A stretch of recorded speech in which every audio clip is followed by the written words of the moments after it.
नमस्कार बच्चों, आज हम व्याकरण की पढ़ाई करने जा रहे हैं। आज देखने वाले हैं हम वाक्य के भेद। देखिए, वाक्य के भेद देखने से पहले वाक्य मतलब क्या, इसकी ओर हम जरा देखते हैं। देखिए, पहले ही वीडियो में आपने देखा वर्णमाला, बराबर। वर्णमाला, वर्णों में क्या क्या देखा आपने? वर्णों में स्वर और व्यंजन, ये दो वर्ण, इनके मेल से अक्षर बनते हैं। यही आपने पढ़ा हुआ है। देखिए, स्वर और व्यंजन के मेल से अक्षर बन गए, अक्षरों के मेल से शब्द बन गए और शब्दों के मेल से वाक्य बन गए। देखिए फिर से एक बार, वर्णों के मेल से अक्षर बन गए, अक्षरों के मेल से शब्द बन गए। लेकिन हाँ बच्चों, एक बात ध्यान में रखो, ये जो अक्षर होते हैं ना, वे अर्थपूर्ण होने चाहिए ताकि उनका मेल जो है वह शब्द कहलाता है। और यह अगर अर्थपूर्ण नहीं होगा तो उस शब्द का अर्थ ही हम नहीं समझ पाएंगे। इसी कारण जो भी अक्षरों का मेल होगा वह अर्थपूर्ण होना बहुत जरूरी है। तो अर्थपूर्ण अक्षरों के मेल से अर्थपूर्ण शब्द बनेगा और इन अर्थपूर्ण शब्दों के मेल से अर्थपूर्ण वाक्य बनेंगे। जब अर्थपूर्ण वाक्य बनेंगे तभी सामने वाला क्या कह रहा है यह हम ठीक तरह से समझ पाएंगे, है कि नहीं? तो वाक्य किसे कहते हैं? शब्दों का अर्थपूर्ण समूह।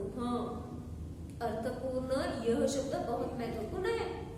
शब्दों का अर्थपूर्ण समूह मतलब क्या है? वाक्य। और इन्हीं वाक्यों का इस्तेमाल करके हम संवाद करते हैं, है कि नहीं? तो इन वाक्यों के भेद आज हम देखने वाले हैं। वाक्यों के मुख्यतः दो भेद होते हैं। कौन से? एक रचना के आधार पर और दूसरा अर्थ के आधार पर। देखिए, वाक्य के मुख्यतः दो भेद होते हैं। इसमें से पहला है रचना के आधार पर या रचना की दृष्टि से, ऐसा भी कहा जाता है, और दूसरा है अर्थ के आधार पर या अर्थ की दृष्टि से। यहाँ पर देखिए, रचना मतलब स्ट्रक्चर। जो वाक्य है, जो सेंटेंस है, उसका स्ट्रक्चर कैसा है, उसकी रचना कैसी है, इसी पर आधारित कुछ भेद हम देखने वाले हैं। दूसरा है अर्थ पर आधारित। अर्थ मतलब मीनिंग। जो भी सेंटेंस दिया हुआ है उसका मीनिंग क्या है, उसी पर आधारित कुछ भेद है। इनके बारे में आज हम जानकारी लेने वाले हैं। तो देखते हैं बच्चों, यहाँ पर रचना पर आधारित कौन कौन से भेद हैं। रचना के आधार पर वाक्य के कुल मिलाकर 3 भेद हैं। कितने हैं? 3। इसमें पहला है सरल वाक्य। सरल वाक्य को ही साधारण वाक्य कहा जाता है। देखिए, पहला कौन सा है? सरल। उसे क्या कहा जाता है? साधारण भी। साधारण मतलब सरल, सरल मतलब साधारण। दूसरा है संयुक्त।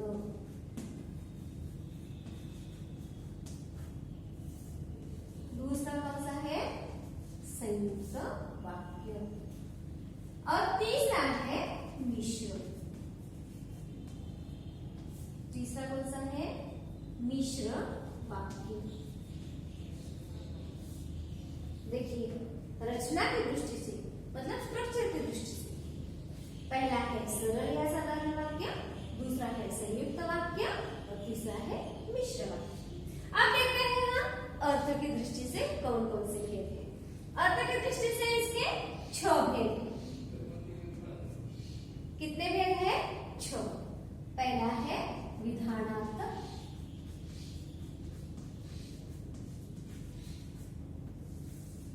विधानात्मक वाक्य।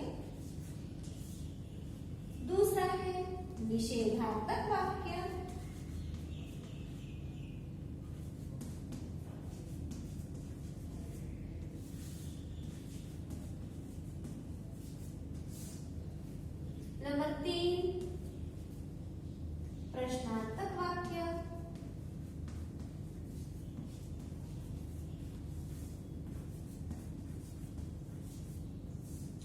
नंबर 4 आज्ञार्थक वाक्य।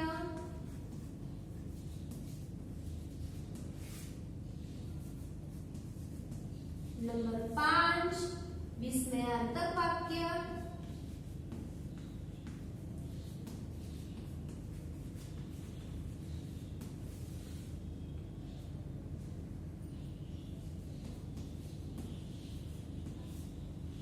और नंबर 6 संदेहार्थक वाक्य। संदेहार्थक मतलब आशंका होना। देखिए बच्चों ध्यान से, रचना के आधार पर 3 प्रकार है, अर्थ के आधार पर 6 प्रकार है। इसके जो भेद है ये रचना के आधार पर 3 है, अर्थ के आधार पर 6 है। रचना के आधार पर सरल या साधारण, दूसरा है संयुक्त, तीसरा है मिश्र। अर्थ के आधार पर विधानार्थक वाक्य, निषेधार्थक वाक्य, प्रश्नार्थक वाक्य, आज्ञार्थक वाक्य, विस्मयार्थक वाक्य और संदेहार्थक वाक्य। इस तरह से ये 6 भेद है। समझ गए बच्चों किस तरह से प्रमुख रूप से वाक्य के 2 भेद हैं और इन 2 भेदों के फिर से कितने भेद हैं यह आप अच्छी तरह से समझ गए होंगे। अब हम विस्तार रूप से एक एक का अध्ययन करते हैं।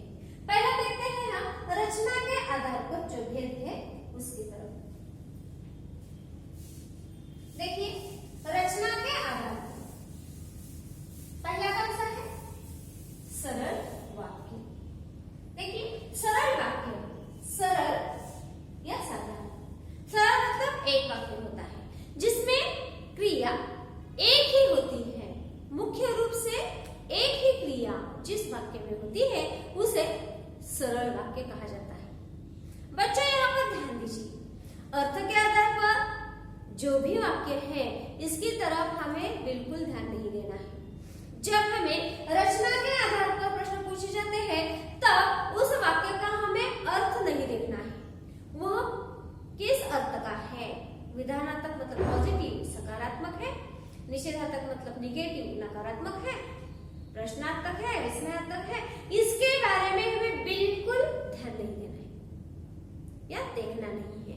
यहाँ पर सिर्फ हम उसका स्ट्रक्चर देखेंगे। जो एक वाक्य होता है, जो सरल होता है, जिसमें एक ही क्रिया होती है, उसे हम क्या कहेंगे? सरल वाक्य। जैसे कि भारत मेरा देश है, एक वाक्य है। मैं पढ़ाई करता हूँ, एक वाक्य है। मैं पाठशाला जाता हूँ, एक वाक्य है। मैं खाना नहीं खाऊंगा, एक वाक्य है। यहाँ पर मैं खाना नहीं खाऊंगा ना आया है, इसमें नकार दर्शाया है, निषेधात्मक वाक्य है, लेकिन फिर भी वह सरल वाक्य है। इसी तरह मैंने आपको कहा कि वहां पर हम अर्थ नहीं देखेंगे, हमें क्या पूछा है? सरल वाक्य। सरल वाक्य मतलब क्या? जो एक ही वाक्य होता है, जिसमें एक ही क्रिया मुख्य रूप में होती है, उसे हम क्या कहेंगे? सरल वाक्य। देखिए एक एक उदाहरण मैं हर एक का आपको यहाँ पर लिखकर देती हूँ। साधारण का क्या? मैं पढ़ाई करता हूँ।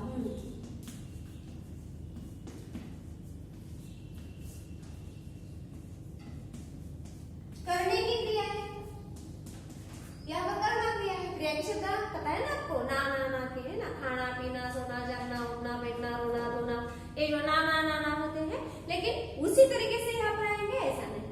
यहाँ पर करना यह क्रिया है, लेकिन यहाँ पर क्या आया है? कर्ता इस रूप में आ चुके हैं।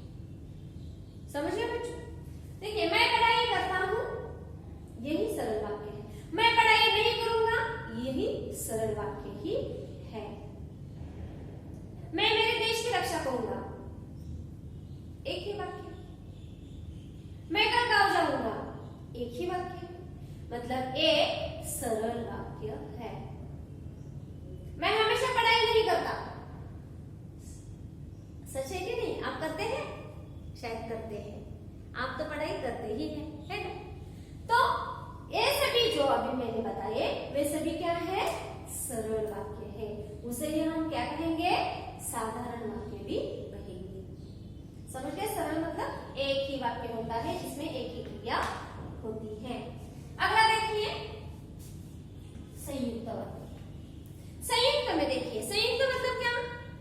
शब्द में ही अर्थ है। संयुक्त मतलब एक से ज्यादा हो, दो हो या तीन, उसे हम संयुक्त कहेंगे। इसमें दो सरल वाक्य होते हैं। कितना आसान है देखो, इस वाक्य में दो सरल वाक्य होते हैं। कैसे? यहाँ पर एक ही वाक्य होना चाहिए ना, संयुक्त वाक्य तो एक ही होता है, लेकिन एक वाक्य में दो वाक्य होते हैं। कैसे देखते हैं हम? देखिए, मैंने लड़के को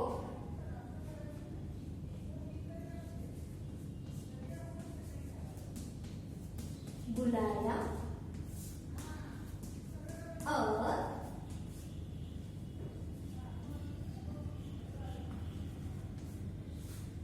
उसको रोटी दे दी। देखिए, मैंने लड़के को बुलाया और उसको रोटी दे दी। अभी मैंने क्या कहा? इसमें एक वाक्य होता है और उसके पहले क्या कहा?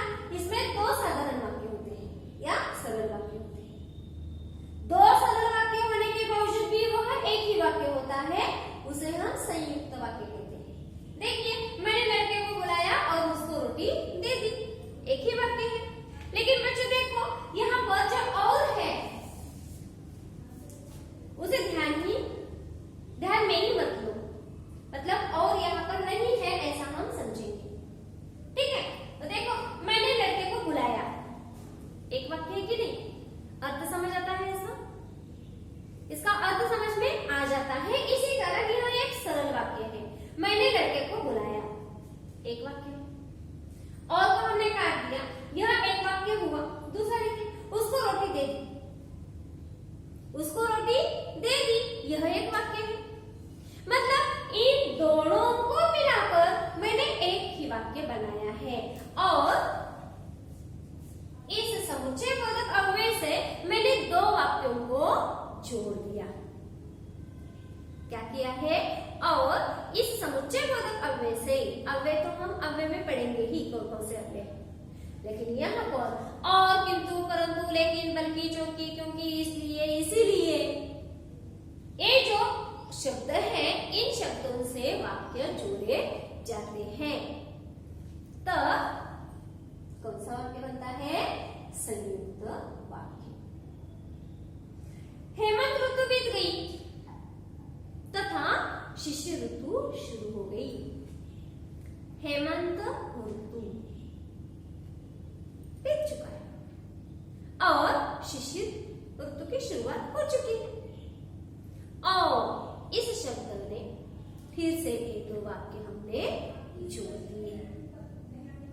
समझ गए बच्चों? मतलब यहाँ पर संयुक्त वाक्य में दो सरल वाक्य होंगे और उसे किसी एक शब्द से, मतलब समुच्चय बोधक अव्यय से जोड़ दिया जाएगा, उसे हम क्या कहेंगे? संयुक्त वाक्य। आसान है कि नहीं? सरल में सिर्फ एक ही वाक्य होगा, सरल।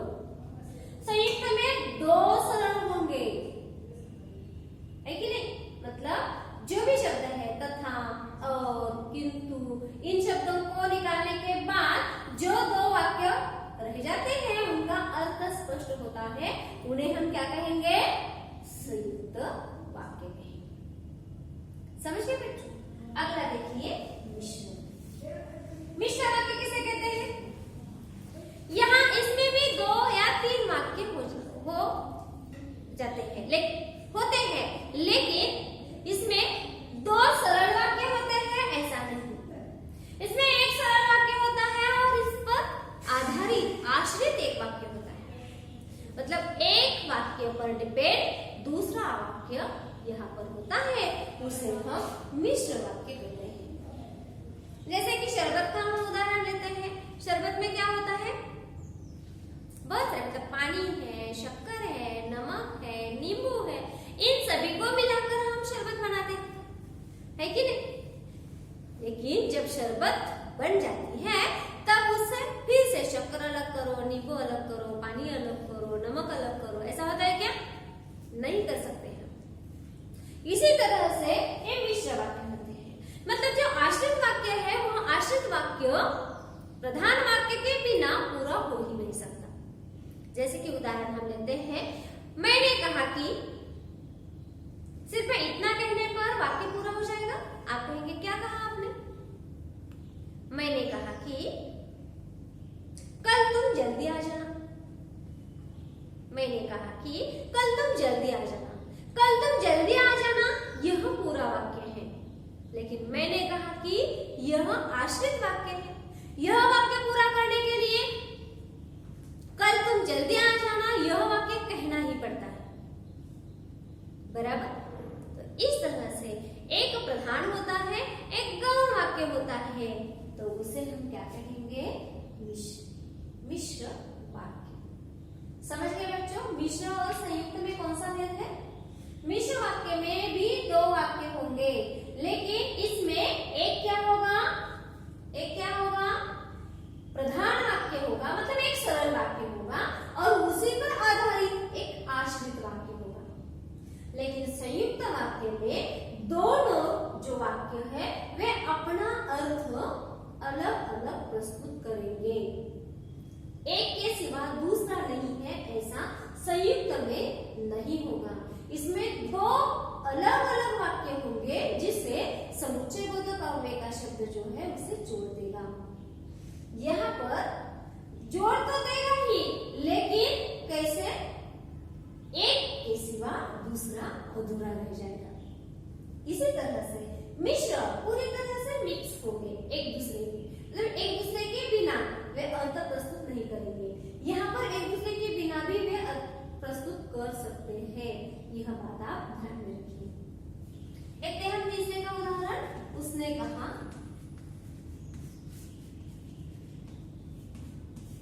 कि यह अव्यय ही है। उसने कहा कि कल मैं गांव जाऊंगा। देखिए, उसने कहा कि को निकाला अर्थपूर्ण होता है? नहीं होता। क्या कहा? आगे हम प्रश्न पूछ सकते हैं, क्या कहा उसने? उसने कहा कि कल मैं गांव जाऊंगा। कल मैं गांव जाऊंगा यह एक पूरा वाक्य है, लेकिन यह वाक्य कहने पर ही इसका अर्थ हमारे समझ में आ जाता है। इसी कारण यह क्या हुआ? मिश्र वाक्य। यहाँ पर क्या है? मैंने लड़के को बुलाया, और यह भी समुच्चय बोधक अव्यय है कि यह भी समुच्चय बोधक अव्यय है। लेकिन कौन सा फर्क है? देखिए, संयुक्त में और मिश्र में।